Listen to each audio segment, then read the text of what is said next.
આજે બિહારમાં એનડીએની સરકારનો ભવ્યથી ભવ્ય વિજય થયો છે। આ વિજય તો કે નાના માણસનો છે કે ત્યાં દેશના યશસ્વી શ્રી નરેન્દ્ર મોદી સાહેબ તેમજ અમિત શાહ બંનેના સાથ સહકારથી અને ત્યાંની સરકાર કે જેને મહિલાઓના ઉત્થાન માટે, નાના માણસોની રોજગારી માટે તેમજ ત્યાં બિહારમાં તો કે દારૂનો વેપાર વધારે હતો કે તે નાબૂદ કર્યો છે। અને જે આ બિહારમાં જે ભવ્યથી ભવ્ય વિજય થયો છે ભાજપનો, તે આ ત્યાંની પ્રજાનો કામનો વિજય થયો છે। ભારતનો ભવ્ય ને ભવ્ય વિજય। આજે જિલ્લા ભાજપમાં બધા જ કાર્યકરોમાં આનંદ અને ઉત્સાહનો માહોલ છે। બધા જ કે આ ભારતીય જનતા પાર્ટીનો વિજય છે।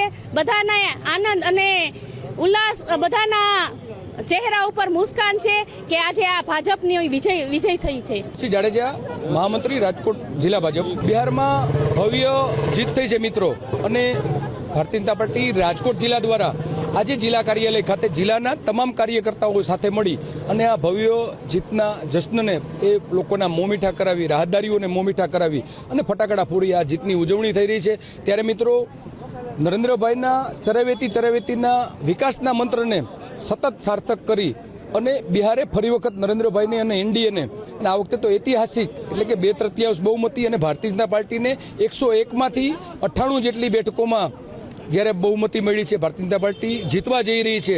ત્યારે મિત્રો, એક ગુજરાતી તરીકે આનંદ થાય કે એક ગુજરાત જેવું જ રોલ મોડેલ આવનારા સમયમાં બિહાર થવા જઈ રહ્યું છે અને બિહારનો પણ વિકાસ આ જ રીતે થવાનો છે। બિહારના ગરીબોની વ્યથા, બિહારમાં દારૂબંધીની વાત હોય, બિહારના છેવાડાના અંત્યોદયના લોકોની વિકાસ હોય, એની સતત ચિંતા કરતી ભારતીય જનતા પાર્ટી અને એનડીએની સરકાર ફરી વખત 5 વર્ષ માટે જ્યારે મોકો આપ્યો છે, ત્યારે કાર્યકર્તા તરીકે આનંદની લાગણી અનુભવું છું।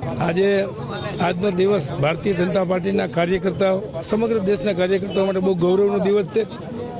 બિહારમાં એનડીએ સરકાર અને નરેન્દ્રભાઈના નેતૃત્વમાં કૃષ્ણ જેવી રીતે માર્ગદર્શન આપે અને સારથી તરીકે નીતિશ કુમારને પસંદ કરી અને ભારતીય જનતા પાર્ટીએ મહાજીત હાંસલ કરી છે।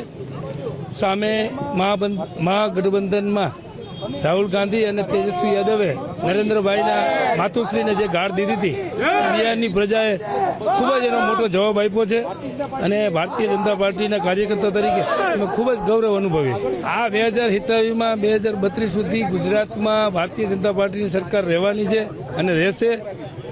બિહારનું પૂર્ણ ગઠન પણ 2027માં ગુજરાતમાં પણ થશે।